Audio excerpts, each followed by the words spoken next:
kind of have to roll with it, right? You just got to roll with the punches, Just got to man, roll and with just it. go on. Just pretend like nothing happened. That is correct. That's correct. And so, real quick recap of last week's show. Man, I'll tell you what, having Anthony on from Emerson Bartlett Mortuary and the Teamster Advantage partner that they are, like we joked about last week, having them as your last Teamster Advantage partner on your way out the door. I guess it's a bit comforting, but it's also a bit sobering to recognize the fact that we're all going to end up there at some point.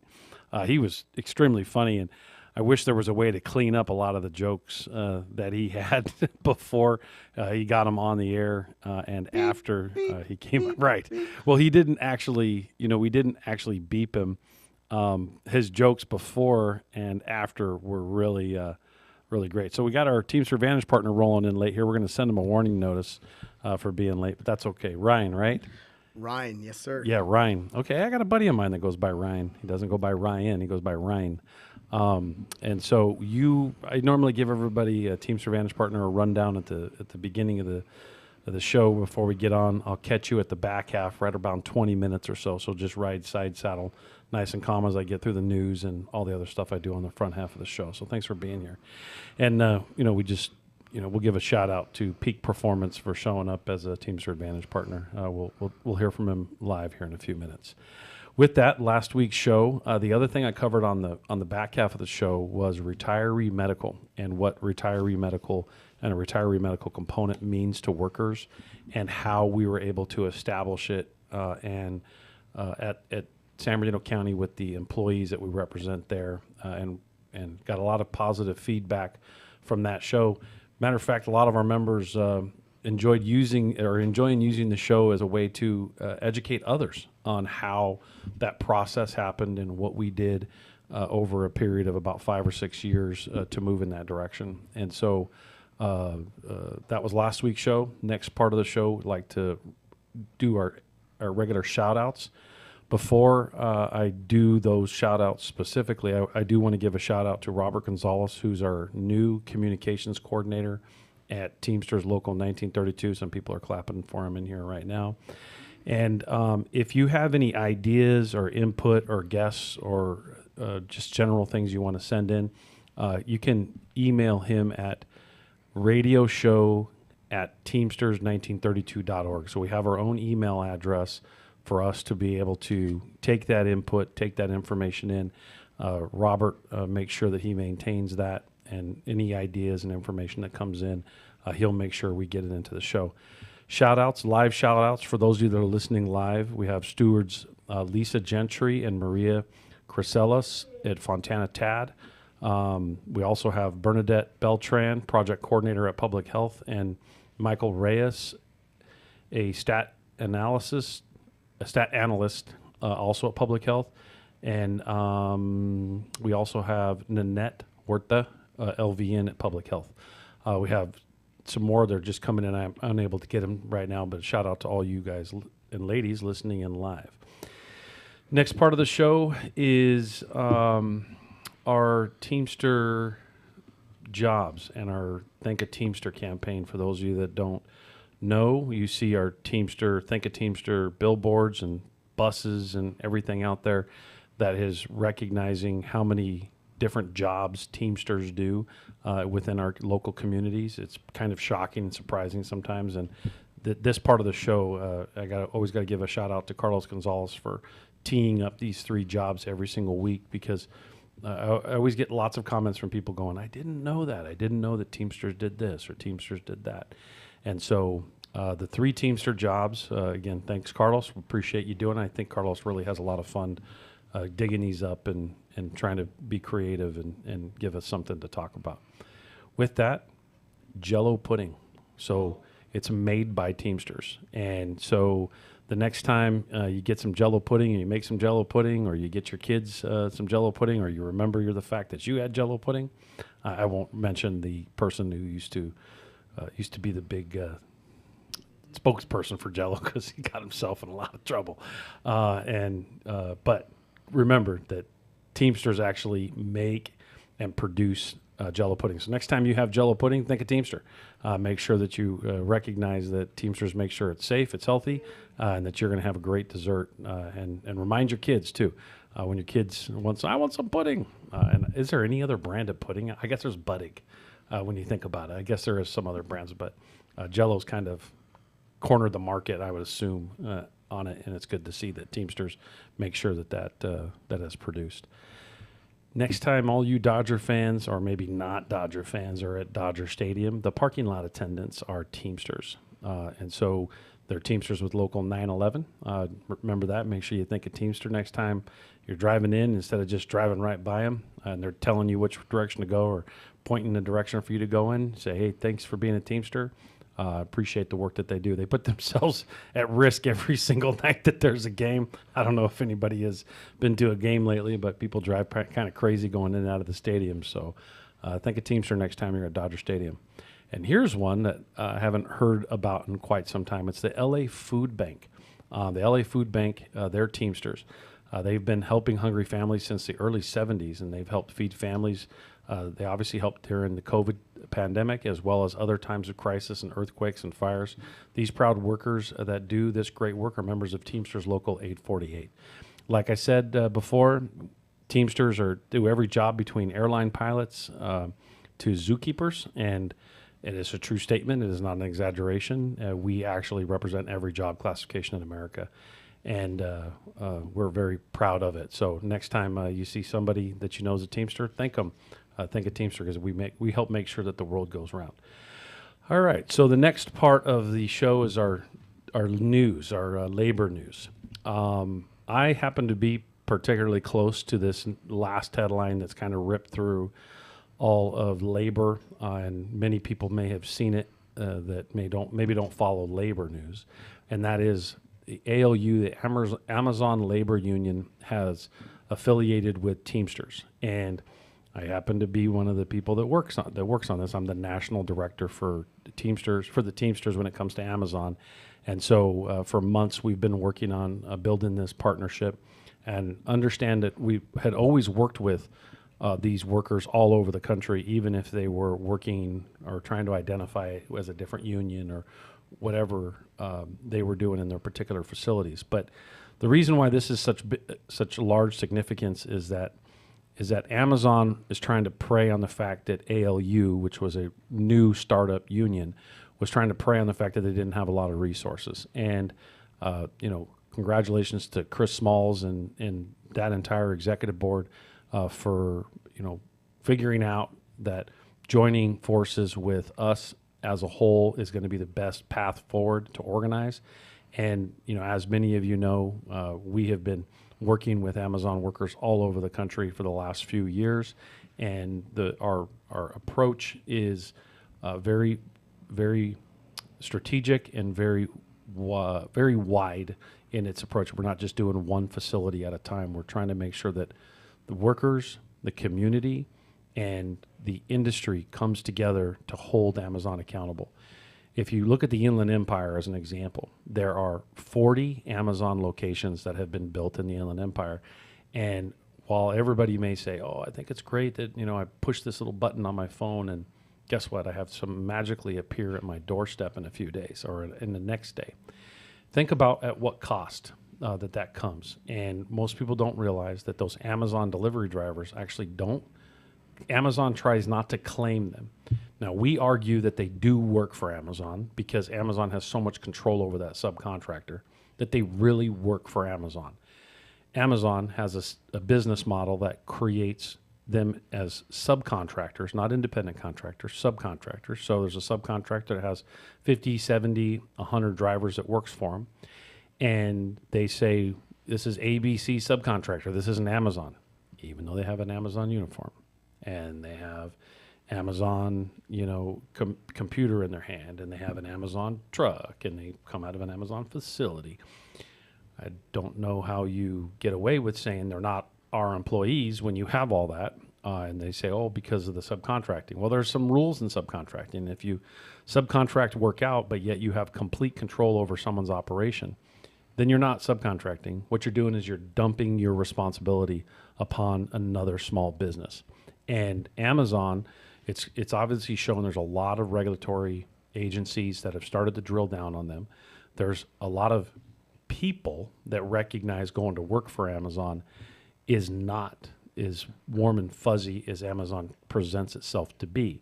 And when there's tens of thousands of those jobs in a particular area and you have an extremely high turnover of the workforce and you want a pat on the back for paying people, just a few years ago, they wanted a pat on the back for paying people $15 an hour.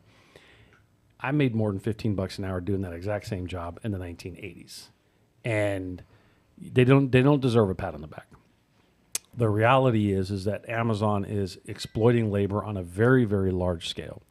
And they pride themselves, there's a New York Times article out there where they pride themselves on high turnover. They don't want workers to work for them for a long period of time.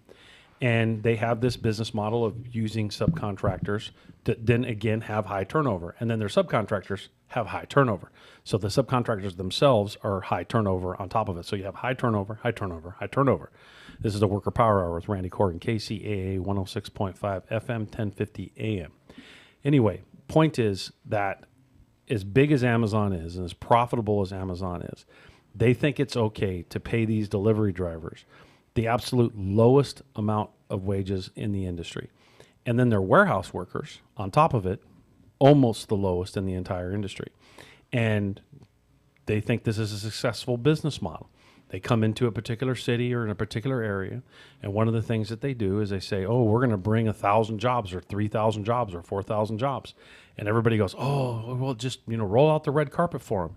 Then a few years later go by, and you see that the 3,000 jobs turned into 150% turnover in a 365-day period. And so you're churning through thousands of workers. This isn't the time in which you say, come to work for me. You can work here your entire career. You can retire from here. You can have great health care, and you can have good retirement vehicles, and you can raise your family. You cannot raise your family on wages in which Amazon presents, nor with the business model they have. So, back to the news, which was ALU. ALU, very, very new union, trying to start up and push back on this huge monster corporation, recognizes the fact that they've got to utilize the strength and the size of our organization institutionally, and it's a very, very, very smart partnership. All parties are very happy about it for the most part. Obviously, the workforce is very happy to see that the Teamsters on top of ALU and all of those workers at what they call JFK 8, which is a facility in Staten Island, New York, have all said ultimately the workers are going to have to vote on the affiliation. In most union environments like this, the workforce ultimately has to what we call ratify that agreement. And so the two executive boards have decided to have the affiliation happen. The members will vote on it in the next few weeks. They almost always pass it. Like it's very rare that you see an affiliation or a merger get rejected because workers recognize that they're combining their resources to take on a corporate giant. And we're very proud of this moment in the Teamsters. I know that ALU's leadership, I know I've talked to all of them in the last few days. As I said earlier, I happen to be intimately involved in this at the level where I'm the director nationally. And so it's been a lot of work by a lot of people all over the country at pulling all those resources together and making sure everybody's on the same page. And it is a very significant victory. And I'm assuming Amazon is having to adjust their strategy and how they're going to be dealing with things, knowing that we're going to be approaching this collectively, and they're not going to be able to split the unions in their approach to making sure these workers have something good on the job. And so with that, my favorite part of the show always is introducing a Teamster Advantage partner. Even though he's a little tardy here, I got to give him a little bit of, I can't say the word I normally would say in this. Give him a little bit of guff. I can't say the S word, right? But Ryan, with Peak Performance, I know that I've heard a few of our members talk about what cool place that you got going on there. And let me just do a quick intro to Teamster Advantage and our program. We have more than 1,000 small businesses connected to our network throughout the Inland Empire, LA and Orange County, primarily in the IE. We're in 26 chambers of commerce, and one of the things that we do is we want to make sure that our members and the general public always shop locally and always do what they can to connect to a local business and support small business. Because while these huge corporations in the world come in and eat up everything, it makes it very difficult for the working class, which is small business, to compete.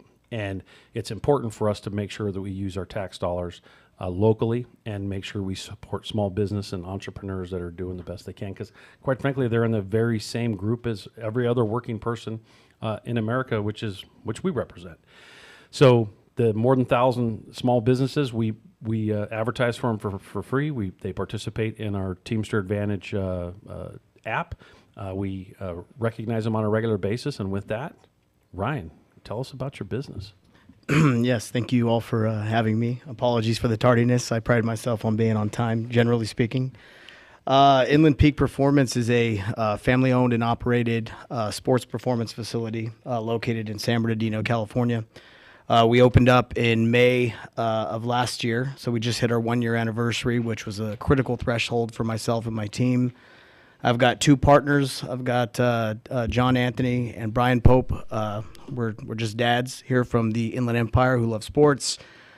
We decided to build a sports performance facility. It's 20,000 square feet. We've got 10 batting cages.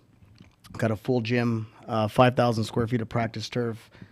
All the training, your young athlete or yourself could ever use. And I know I look like I need training. I got you.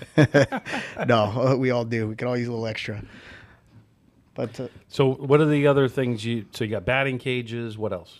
So beyond just the batting cages, we accommodate, and we have a lot of travel ball teams that come in, but we've recently started partnering with local little leagues. Redlands Little League, or RBY, Colton, Grand Terrace, Newmark Central, all the local guys. Last year we had the opportunity to partner with the Western Regionals Little League, and we had Fate, Luck, and Chance brought us the El Segundo Little League World Champions, who used the facility during their time in San Bernardino. Talked to Coach Dan very often. That's been amazing. So really what we do is we provide an outlet and somewhere for our younger youth athletes to perfect their craft. And whether they're a basketball, baseball, football, it doesn't matter what sport it is. We have trainers. Teach them how to dunk?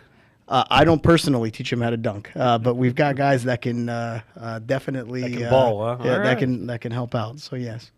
All right. So baseball, basketball. What else? Any sport, really. Any sport. Nowadays, everything's about speed, agility, and power, and we've got the right guys in the right spots. You can see, on any given day, a guy that plays professional baseball and a guy that's a starting running back for an NFL team working out together, right, with one specific trainer. Shout out to the Lab 909 who brings those guys into us. And outside of that, we've got that and everybody in between. I bet you the kids really like it, especially when you get a professional athlete in there and they can connect to that. I think as a sports fan, we all like it. Of course we do. But we do this all for the kids. We don't do it for ourselves. Yeah, it's pretty cool to come in and see some of the guys. We worked real closely with DJ Peters, who's a local guy who won the World Series with the Dodgers a few years ago. Just seeing athletes of that caliber is just incredible to see it in person, and we feel very fortunate to be in the position that we're in. That's good. Who? Give me some other names of some. No showing up at the facility, guys. They're all gone right now. We've got Alex Madison. Who you've had. Yeah. We've got Alex Madison worked out there over the summer with Terrence from the Lab. We have one of our local favorites, a young guy, great kid. He'll not hear this because he's in Florida right now. His name's Anthony Huezo. We'll send him the link. Say, hey, we talked about you. We will. And just a great young man, a great family. I remember meeting him right when he first came in, and he got drafted out of high school, so he's in Florida right now playing rookie ball. I bet you this really motivates the kids, right? Like the kids get in, because sometimes the kids, the monotony of going to practice and training and building up, seeing individuals like that's probably a pretty good motivating factor for them. Oh, it absolutely is. It absolutely is. And we continue to strengthen our relationships with local teams like the Inland Empire 66ers. Shout out to Chris Austin. Yeah, those are another one of our Teamster Advantage partners. Yeah, they've been great, and they're providing resources, giving us outlets to provide community resources. So June 15th, we'll be having a free clinic at the 66er Stadium. Oh, nice. You're doing the clinic at 66ers. Correct. We are taking care of the training, and the 66ers are donating the field. So it's just a small collaboration where, kids who might not get to participate at a venue like that, we're going to do it. And again, no And charge. when you're there, you will see our big billboard in the outfield. There we go. There we go. There's a trifecta there, right? So All right. You got to triangulate. Yeah, that's right. All right. So what's the discount that Teamster Advantage members get? So we have a all-inclusive discount. Our standard rates are about $50 a month. We've dropped that down to $40 for all the Teamsters members. Wow, that's 20%. That's big. But the big advantage here is the access to all the recovery, right? So we do a $15 member recovery for red light therapy, Normatec compression, game ready cold compression. So if you suffer from, inflammation or just pain, swelling, generally speaking, compression therapy helps. I a suffer bit. from inflammation of the belly. There we go. It makes two of us, Is man. that too much eating? Is that what that is? Well, and how do you like this partnership? I know it's a relatively new partnership because I think somebody from our staff went in with their kid and then made a connection. Mark came over, signed you guys up. I know I've heard about it from a few people since that, which is just a few months ago, right? So how much do we charge you for this program? It's free. It's free. Isn't it amazing? Everybody trips out. They're like, how like free? There's got to be a gimmick in it. There's got to be a catch. You always think there is. I mean, especially in the first year, lots of people are coming to you asking, what you can do for them. And fortunately, we were in the position where you guys came to us and asked what we could do for us. And we are super appreciative about that. Well, we really appreciate the partnership, and we really appreciate. We're going to go to break here in about 60 seconds. We really appreciate what you do for the kids and what you do for the community. Being a small business owner, it's tough, it's difficult, and you got to compete with the Dave & Buster's and all these big big outlets and big chains of stuff. And we'd always encourage everybody to make sure you participate in something local. Any funny stories you want to tell before we close out? I'm not sure they're funny, but Are they clean enough to say on the live radio? They're clean enough. Really just want to sum it up and thank everybody who supported us up to this point. There is new local competition that is corporately owned franchises, and they're in the parking lot. So, parking lot here, right? Yeah, I saw it. So I actually thought about it today when I drove by. I went, man, we're gonna have peak performance on. Yeah, no, I mean, we, at the end of the day, we're doing our best. We are bringing you an elite product with elite training. We're not doing this through a franchise. We're doing this with hard-earned, bootstrap dollars. So all the support is very much appreciated, and we will continue to do our best. Well, we're here for you. Thanks for joining us, Ryan. And Peak Performance, make sure that you engage. And obviously, you see the very big discount if you're a Teamster or you're part of the Teamster Advantage Network. This is Randy Corgan with the Worker Power Hour. Going to break. See you on the other side.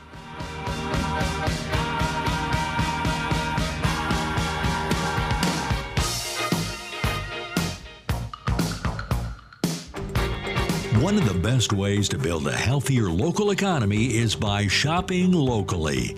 Teamster Advantage is a shop local program started by Teamster Local 1932 that has brought together hundreds of locally owned businesses to provide discounts for residents who make shopping locally their priority. Everything from restaurants like Corky's to fun times at SB Raceway and much, much more. If you're not currently a Teamster and you want access to these local business discounts, contact Jennifer at 909-889-8377, extension 224. Give her a call. That number again is 909-889-8377, extension 224. Located in the heart of San Bernardino, California, the Teamsters Local 1932 Training Center is designed to train workers for high-demand, good-paying jobs in various industries throughout the Inland Empire. If you want a pathway to a high-paying job and the respect that comes with a union contract, visit 1932trainingcenter.org to enroll today. That's 1932trainingcenter.org. Are you graduating high school soon and wondering what to do next? College is one option, but why not consider the high-paying jobs made possible by Union Power? Labor Union Teamsters Local 1932 has opened a training center to get you into the high school to high-paying job pipeline. You'll learn all the skills needed to excel in opportunities across industries. Visit 1932trainingscenter.org to enroll today. That's 1932trainingscenter.org.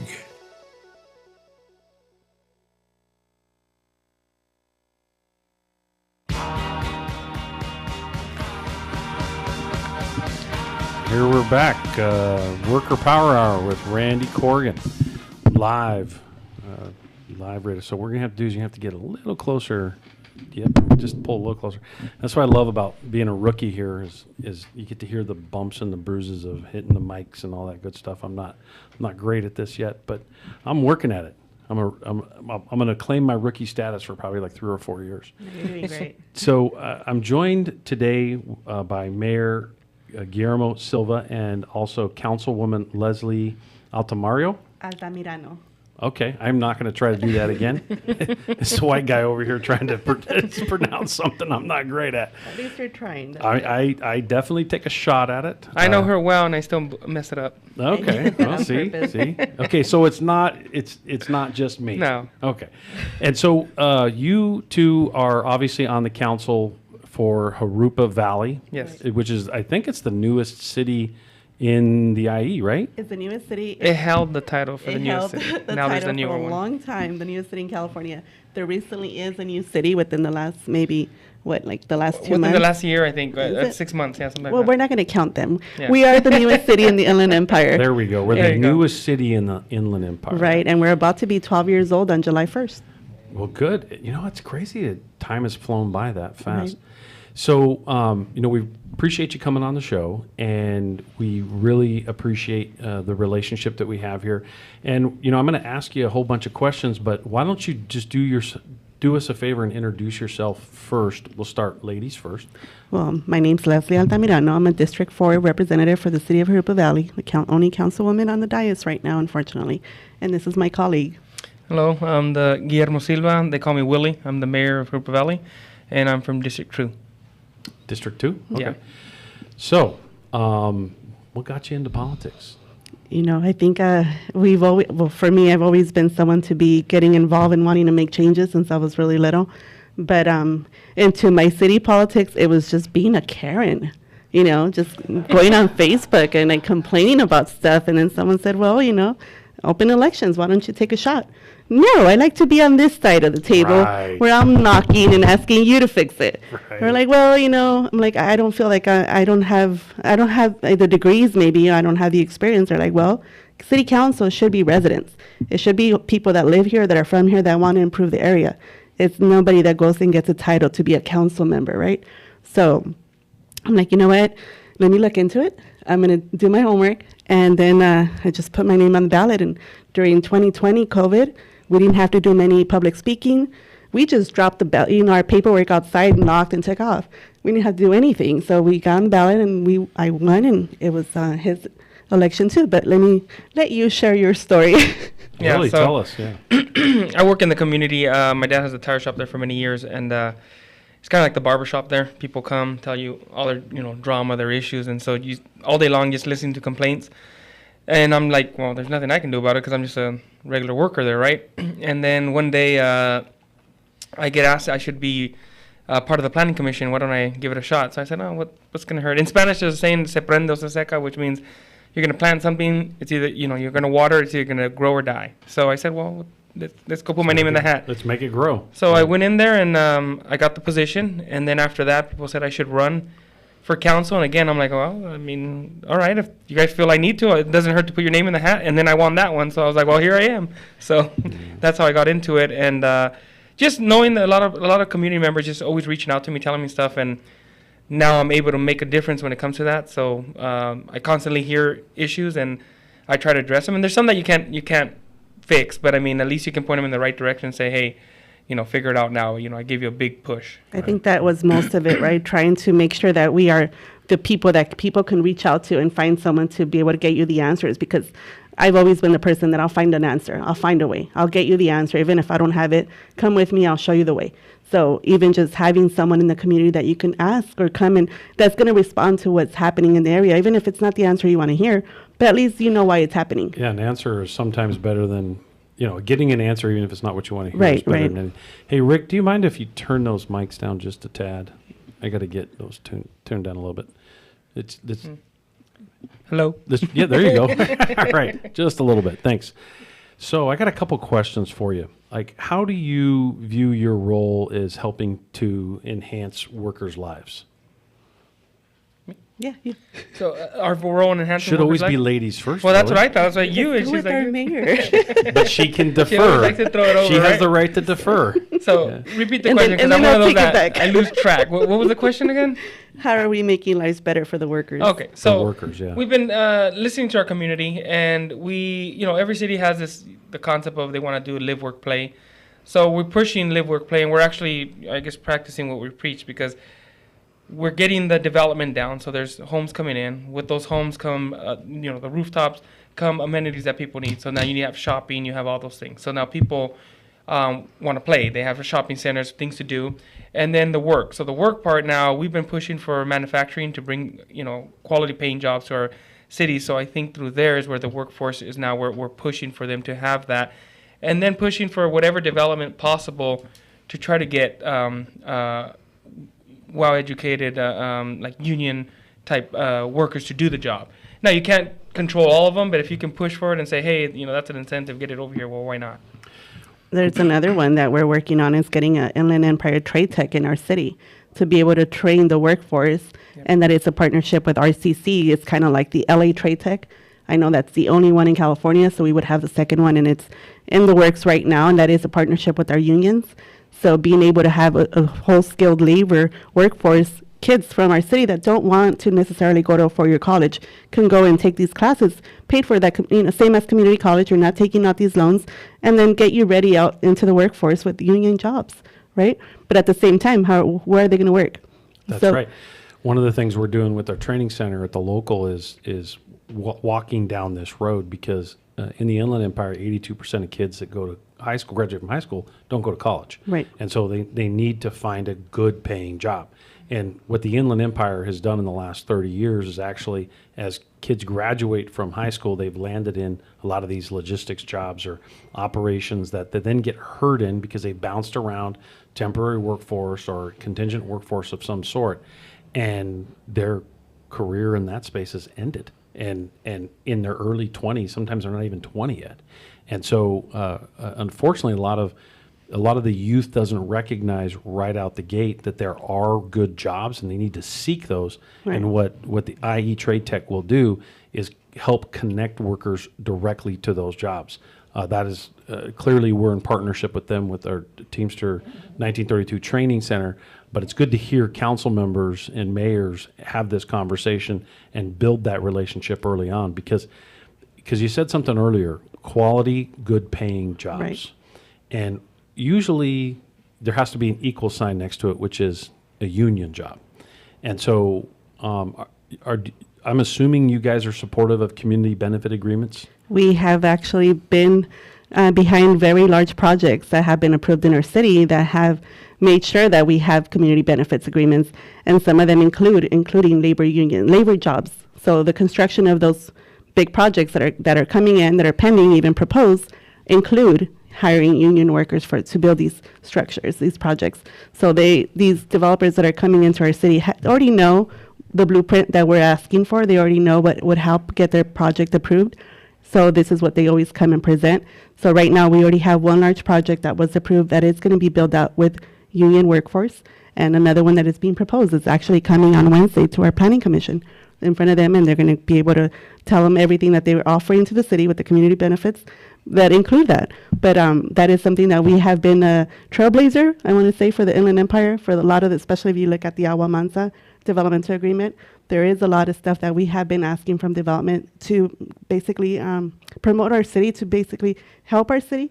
So there's another layer here where it's not just on the construction side. Right. it should also extend to where the jobs that land there as well. And I found that in all my years of doing this, the more I press council members or mayors or local elected officials on community benefit agreements, that they really start to balk at holding these developers and future employers accountable at the city level. In other words, that stuff can happen inside of the community benefit agreements, and it's important to protect workers. It's interesting because city councils will decide. Obviously, let's say a proposed project comes in, goes to the planning commission, and goes through its appropriate steps. What usually happens is not a lot of people show up to that, and then not a lot of people show up to the council meeting to approve it, and you get things approved where there's subsidies or tax credits or infrastructure breaks that end up going back to the developer or going back to others as a result of it. And then you look at what's left, what the residual is that's left over. And then when the jobs are, 5 years down the road, you got to ask yourself a question as to, well, what kind of job did I ultimately approve that's going to be hanging around 10, 15, 20 years? One, two, where's the accountability factor? We believe that community benefit agreements need to start going as deep as creating accountability factors at the city level. Let me give you an example. Let's say a big corporation like Amazon that's been, not giving people their breaks and, can be fined millions of dollars because thousands of people didn't get their breaks. It's just use a hypothetical. Right. Could be real, but using a hypothetical. And somebody files a claim, they have to go to the state or federal agencies to start to process. Let's say it's on the safety side, it's OSHA, federal agency, right? Yes, you got some state parts of that, and then on the state side, you have wages and means enforcement when it comes to their hours and wages, right? And so then somebody's got to go through this long investigation and all this process. So a city government approves a project to come in, then approves it to have a certain amount of jobs, but then runs away from the responsibility to hold them accountable. What we envision in the future is that the city government itself has the ability to actually hold accountable those employers. You have that ability at the city level. So in other words, if the community benefit agreement demanded by the people of the city, and obviously its local government upholds it, and then puts it in place and then becomes part of policy, then the developer comes in, agrees to those provisions and criteria, and then when there's a violation, let's say someone's not paid properly, or there's a safety issue, or there's a non-compliance with this. It's the Worker Power Hour with Randy Corrigan, KCAA 106.5 FM 1050 AM. Thanks for holding that up, Mark. He's always flagging me because it's live radio. Anyway, the point to it is then when there's a violation or safety, now you got to go to a federal agency or a state agency, and then the city, everybody walks away. As an organizer who's been living in workers' living rooms for more than 30 years, it's very frustrating to see how the approval process happens with little vetting, and then when years go by, the city officials start to say, well, there's nothing we can do about it. That's OSHA, or that's the Department of Labor, or that's the this, or that's the that. We can actually put policy at the city level. Some will say, oh, well, who's going to pay for it? Make the employers pay for it. Have it as part of the community benefit agreement that they have to fund it and make sure that they're policing themselves to make sure that they're not hurting the residents. The reason I bring this up is it becomes holistic for the community. In other words, those that live in the community are deciding who lead their community. Then those that lead their community that have been elected to those positions then approve these projects and then make sure that holistically giving them back that protection, that those jobs are going to be enforced at the city level on top of it. What do you guys think of an idea like that? I think that's a really interesting idea. I think it starts off also, like you said, in the city level, and one of our first lines of defense is our planning commission staff. And like you were saying, it's not our staff, the appointed planning commission. And I know that you already are familiar with his appointee is one of your Teamsters. Right. So Yeah. having the right people. Laura, right. Laura Schultz. She's amazing at what she does, and always, making sure that she's out letting us know about what's going on with the Teamsters. And whenever there's any strike lines and all that. So we've been out there front lines. But anyway, making sure you have the right people in the Also planning holding the commission. development accountable and asking the appropriate questions and looking through all Right. that, right? So Well, I how think do you- that's one of those things. Sorry, I think that's one of those things that we're new to the game, but we're also very actively trying to find out how can we protect our residents, like you're saying, with those type of agreements, or how, constantly learning. So we're not shutting the door. We're saying teach us more so we can be able to implement more. And one of the strategic things that we all did is with our planning commission, we put our first line of defense is our planning commission, and we have, to me, an all-star team on there, especially with my pick, which is Laura Schultz. So I should have said it first. and so and then we have Penny Newman when it comes on to the Oh, yeah, I know environmental Penny side. very well, yeah. Yeah. She's a great person. So we have this. Con Jackson, he's awesome too. Yeah. So we have this all-star team in the beginning that kind of vet a lot. Then we have a staff that is actively listening to what the direction we're telling them. So a developer will come in, they'll say, hey, that's not going to fly. And they're like, well, we still want to present it. They're like, well, good luck. It's not going to fly. You understand you're there's gonna run into a buzzsaw, there's two right? lines of defense that you have to go through. And so it ends up working really well when we're all pushing towards the right thing. The majority of us are pushing towards all these issues that are coming up, like you're stating. And as we learn more things. Like every day I hear new things, like the workforce agreements and all. You're hearing these, and I'm like, okay, now I got to learn more on that, and now I got to learn more on that. And education is key, like we're telling everybody. We want to educate our community, and we can implement more. And I think first line of defense, we have an all-star team, and then it has us to try to finish it off. And we've had long nights at our city council with unions there, and Shout out to Mad Dog. He's fi- amazing. Mad Dog. And I find it very odd that other cities say, hey, how do you have all them in there, but they're not yelling at you guys? They're actually telling you guys thank you. And it's like, well, because we're listening and we're figuring out how we can all coexist. How can we make it work? Find a balance. Find a balance and get them to get on board by telling us, what do we need? We don't know everything, so what do we need? And I appreciate the honesty in saying we don't know everything, because I know the assumption is the minute you win a Yeah. council We're member's residents. position, Yeah. it's like you sit in the seat, you push a button, and all gets downloaded into your head, They which try. isn't the case, right? They like try. we've all been there into a position where all of a sudden you're like, okay, I got to figure this And out. I get right? distracted easy, so I'm like, No, you come in there with your ideas and your views and how you want to help and protect the residents, but then you start seeing things from different sides and different angles that you didn't even know existed. So now you have to really try to see what is the balance and how can we benefit everyone, and try to just come out with the right. Not everyone's going to be happy, and we have to understand that, and we have to come to terms with that, but try to see what we can do for everyone, right?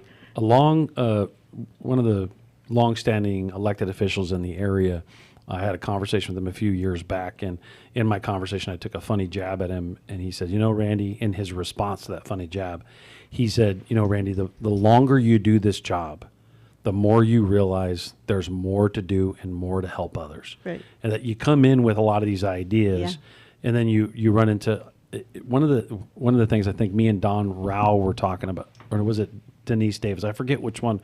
We were having this conversation where people complain about the complexities of getting approval at City Hall, right? You Right. guys are technically City Hall. Well, a lot of these regulations and policies were put in place to create a protection Right. because the people demanded some policy. Right. Saying, we need this. And then they want this another policy to protect this and to protect Right. that, trying to prevent somebody from making bad mistakes.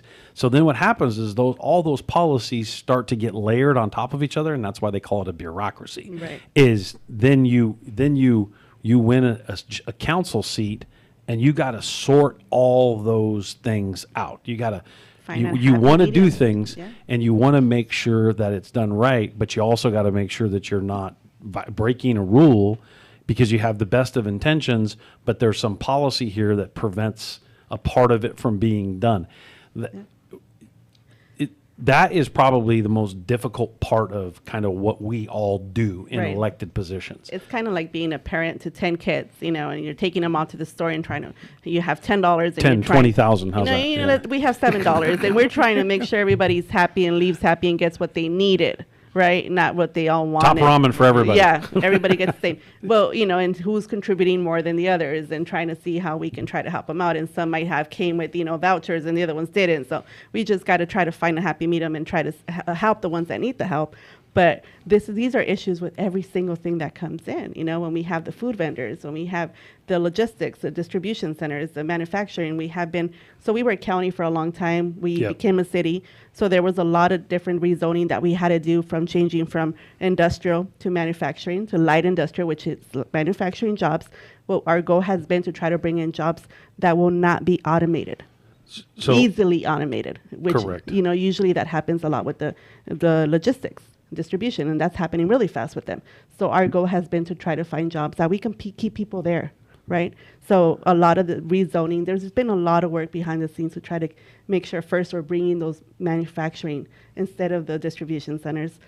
I'm not taking jobs at any other one now. Actually, I want to address that. I actually get frustrated when people say we don't want distribution centers.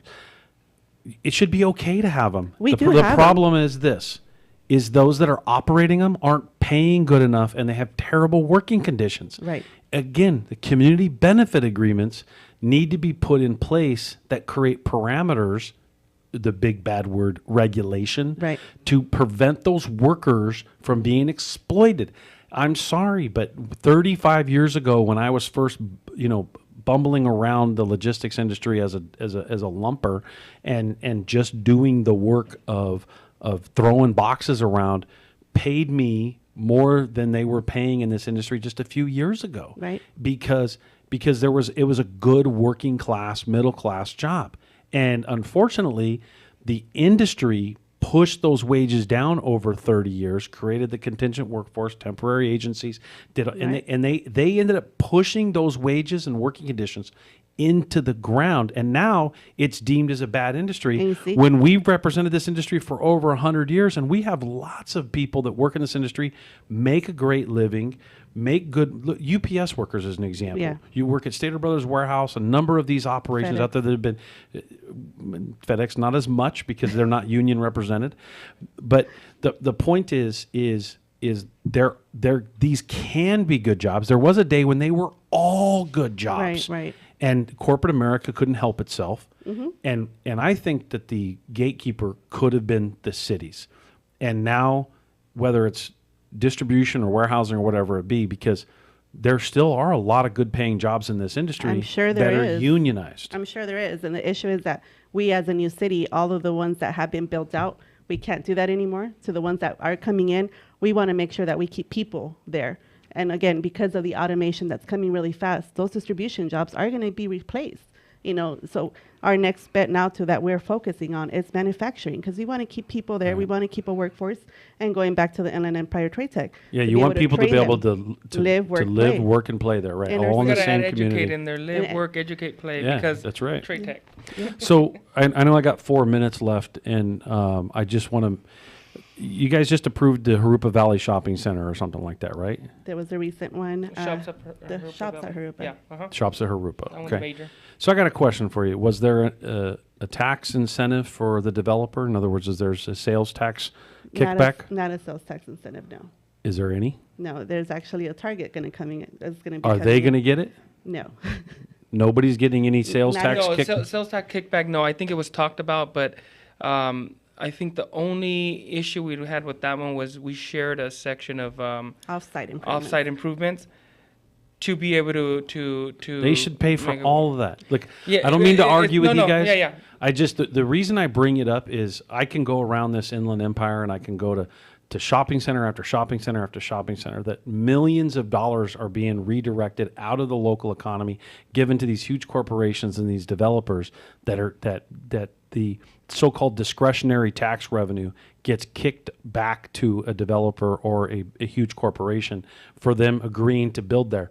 In the IE, they got to build there. Yeah. There's people here. They're going to Not build here. there. It's not So the happening. reason I bring it up is it's just an awareness subject, Yeah. not for you No, here, yeah. but it's for all of our listeners to pay attention, because even here in Redlands and all over the place, when you see millions of dollars being pulled out of the local economy and bad jobs left behind, it gets a bit frustrating. So I got 2 minutes, right? I got 3? 2.5 minutes. So I want to thank you guys for coming on. I really appreciate it. I appreciate you sharing your story and talking about how you're willing to do some crazy policy like we're talking about right now. It's exciting to hear the work that you're doing with with the Labor Council and with the IE Trade Tech.